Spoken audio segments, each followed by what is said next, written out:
नाज़रीन, पेट्रोलियम मसनूआत की कीमतों में अब कमी का इंदिया दिया जा रहा है कि क्योंकि जंगबंदी हो गई है तो पेट्रोलियम मसनूआत की कीमतों में कमी की जाएगी। जंग से पहले पेट्रोलियम मसनूआत की कीमतें जितनी थीं अब तकरीबन उतनी हो चुकी। ये लगभग 75 या इससे भी नीचे कुछ लोग रिपोर्ट कर रहे थे। मैंने अभी एग्जैक्टली देखा नहीं है, जब लास्ट टाइम मैंने देखा तो ये लगातार नीचे आ रही थी और 75 के आसपास पहुंची हुई थी।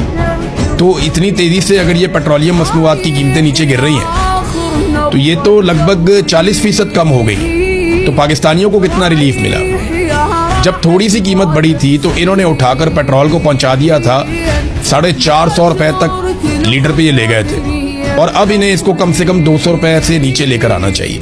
क्योंकि इमरान खान साहब के दौरे हुकूमत में जब आलमी मंडी में पेट्रोल $100 फी बैरल से भी ज़्यादा कीमत पे मिल रहा था तो इमरान खान साहब बेच रहे थे 150 रुपए लीटर का।